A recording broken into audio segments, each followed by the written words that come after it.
Welcome everyone. Today at Grandpa's School Hot Rod Building we're going to be doing the steering column. Now, this is the steering column of an original, well close to original Willys Coupe. You'll notice it kind of comes down close to the floor. The brakes and accelerators on one side of the column, the clutch on the other. And you don't have a very large hump in the middle because after all this has that, they called it the Blue Devil. Little four-cylinder Blue Devil engine in there. Okay, this is an interior of a, we'll call it the Resto Mod because it has a big V8 in it likely. Much larger center console. You'll notice the column's up a little higher.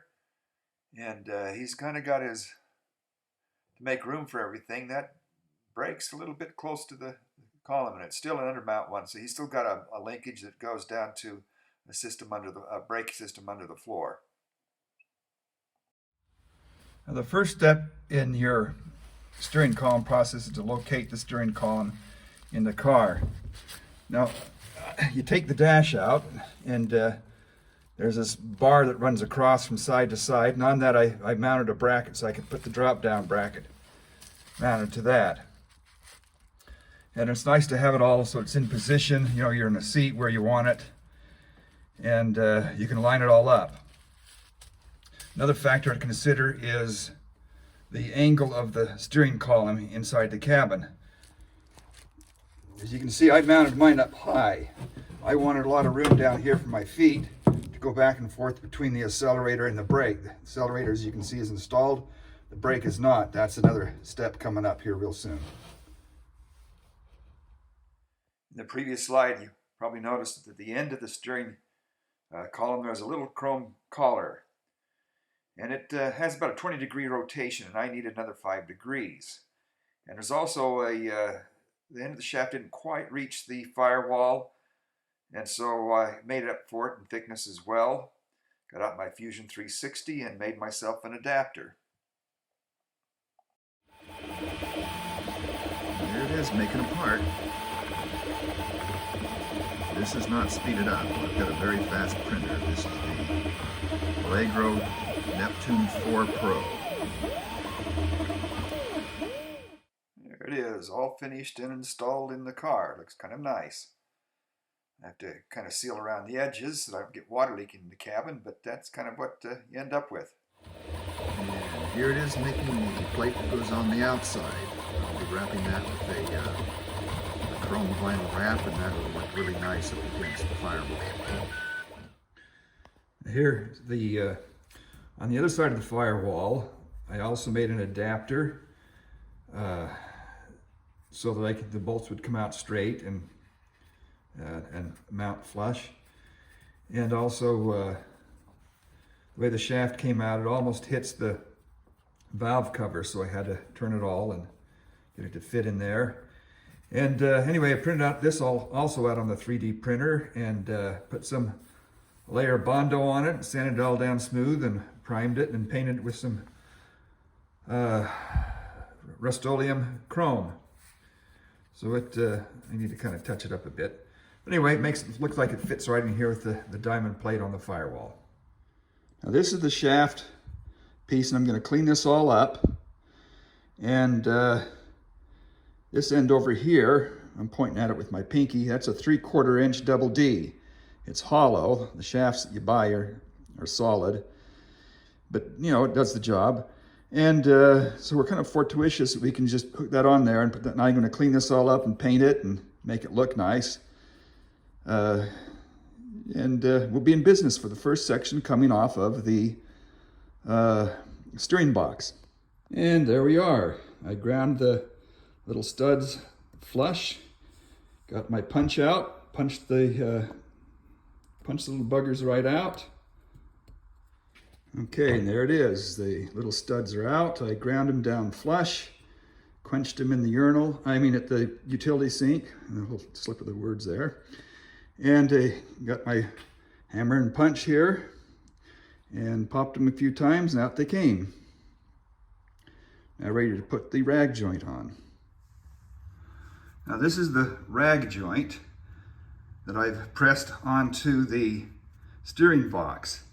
Now it has a spline mate on there, and you line it up. There's a flat spot on the spline. And then what I did is I tapped it into place using basically just a socket on the end of an extension, and tapped it in with a hammer. And you tap it in so that the teeth on the spline gear from the housing, the steering box, is lined up underneath the teeth inside the rag joint. Now you have to take this bolt off so that the rag joint structure or clasp can expand just a little bit. Now for this bolt, I started it manually so I could get a good feel of it mating up with the threads on the other side, and then I'll come in with the power tool.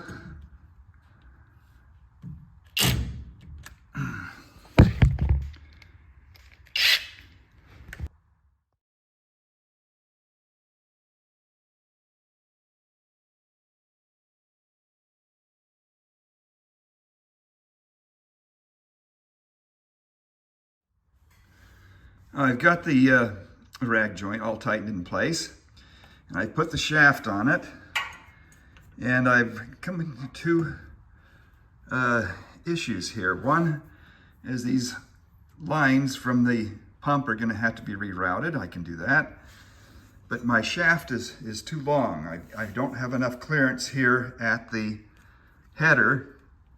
You're going to keep this about 30 degrees maximum on a single U-joint, so I've got to shorten the shaft considerably. That gets into the dilemma of how short can I shorten the shaft? And I'm going to spend some time on the internet looking for maybe a shorter shaft that'll adapt to this thing here. I haven't had luck so far, but I've only, gone to a couple of websites. Summit Racing, I thought they'd have everything. They're the only, well, all the carriers have the adapter that fits onto this steering box. But it's just the rag joint itself, and then you have to adapt a shaft to it. And this is the original S10 shaft section, initial one. I shortened it a little bit down to its initial butt line. It's still, this is a 1-inch double D at this end, 3/4 inch double D at the other end, which is what I prefer. And I'll see what I can find. Now from there, the question is, where do you mount attach your mounts? I didn't find any for this diameter here, but I did for the 3/4. They're quite available. And I would have to mount it cleverly out here somewhere. I can't attach to this rocker arm assembly, so I'd have to build brackets coming off the frame out here, and I would have to, I might not be able to do anything up in here. Further along the line, I've got the double D coming out of here. The double U joint coming out of here, so that I can make the bend around the valve covers. I've got another double D, double U joint I can put down lower here, and that should get me in the range of where I need to be. I'll just make some brackets that mount out in here, and I'll mount one off the underside of the firewall. There, I've shortened this shaft down as short as it can go. It's just down to a schmeckle of a shaft. And I put a first U-joint on it, and I stick it back in the car, as our friends up in Canada say. And I take a 3/4 inch wooden dowel, and I start making prototypes of my shaft. I kind of like to use these eye-loop things. They make it convenient, and I just have to weld a bung down on there and screw it in. This one's gonna be a little trickier. I got quite a standoff between the chassis and the bottom of the standoff. I'll just put some brackets in, build a bracket for that. Then I gotta make my way up to here. I'll have a shaft come down and over, so I'll have a U-joint here and a another U-joint over here. So I got 2 more shaft sections and basically a few brackets to go. I'll put one bracket, I'll mount one of these, eye loop things. We'll mount right here, and I'll use a bracket right off the bottom of the firewall.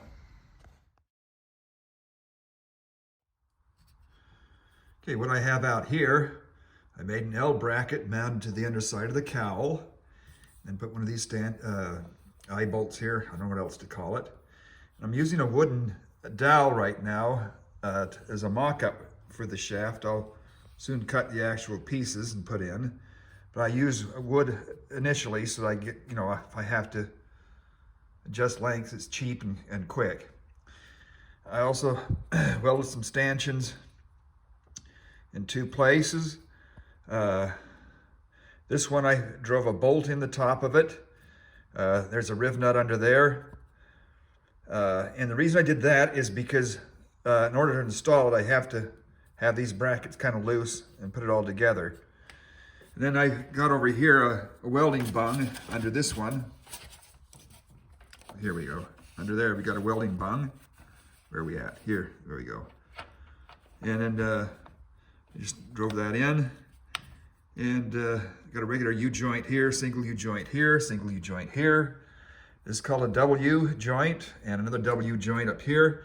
The reason I use W joints is because a U-joint should not change angle any more than 35 degrees. And I had to do that twice, so I had to use double U-joints. And when you use a W joint, you have to bear both ends of create a bearing point for both ends of the shaft. Which I did there and I did there. This end I only needed 1 place because it got a single and a single.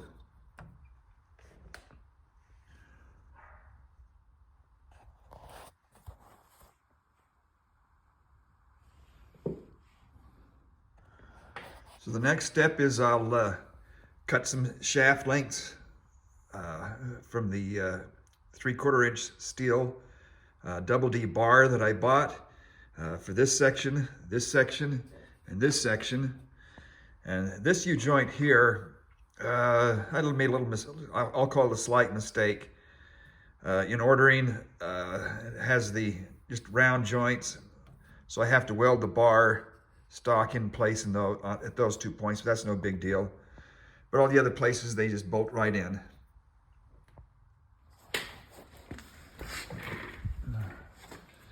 I know it kind of looks funny to have a steering shaft all running from point A to point B like that, but I've got to get out and around the headers.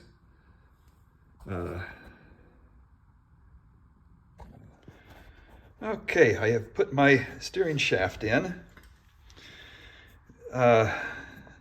It may look a little funny that I'm kind of running all this clamp trappery out around here all the way to the steering box, but I've got to get around the headers and the oil dipstick. This is a double U-joint. A U-joint by design is designed for a 35-degree bend at most, and I got more than that, so I had to go with a double U. And when you have a double U, your next section of shaft has to have 2 anchors. This is another double U joint in order to bring it back out and around. And I come over here, it's got to have 2 mounts as well. And I have a single U joint here, so I get down around the air filter. This is another single U joint here, and then connecting to the steering box. I welded up 2 stanchions, and this one, you weld where you've got a good place to weld without interfering with other things. And then I just brought a bar out and put the eye bolt there, and here I put a bolt in the top of the stanchion. It's got a what do they call it, a riv nut inside there, And I have to have this so that I can take it apart and get it all together. Otherwise, you got to have some point, in order to take it all apart. So the next step is to take my double D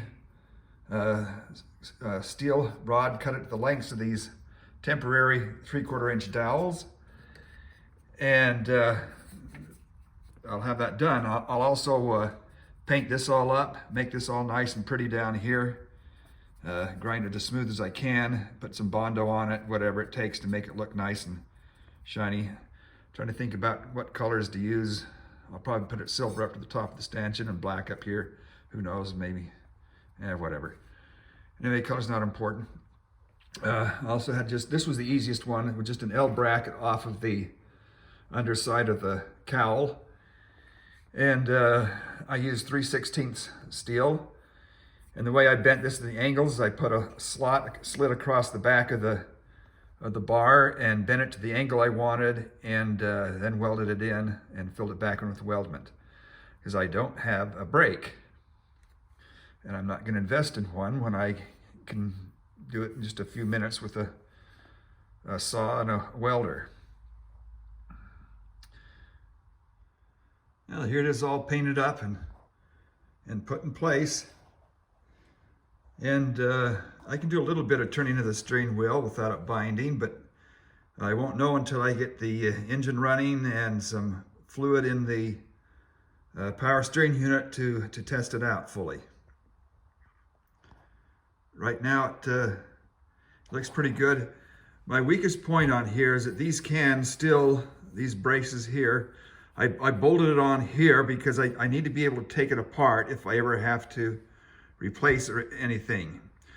And these can still spin, so I'll probably just weld a little bar down here that's kind of like a stop on both those, a bar to this bracket and a bar to this bracket that runs flush to the stanchion here.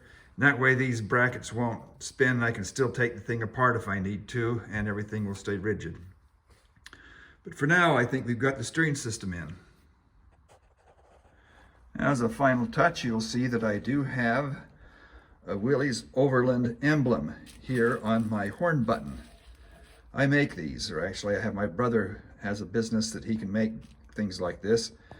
And so we might market some of these emblems that you can stick on your Willys. Okay, well that pretty well wraps it up for today, guys. My next episode, I'll be installing the radiator. It's a little bit tricky doing the bracket work around the power steering pump, but I think I've figured out a way to do that, and I'll show you. All right, time for a little bit of humor. I bumped into one of my friends the other day, and he had one of my car guy friends, car builder. He had a big old bandage on his nose, and I says, "Good heavens, John, what happened?" And he says, "I'm transitioning," and my eyes about shot out of my head, and he says, "Oh no, not that kind of transitioning. I'm transitioning into a 51 Studebaker bullet nose." And I says, "Okay, John, what did you do? Clean your gun and blow your nose off?" And he says, "Oh no." Then he explained to me that he was really just had to have some surgery on his nose. And so you got to, have fun with life. Don't take everything too seriously, guys, and be safe. Till next time, goodbye.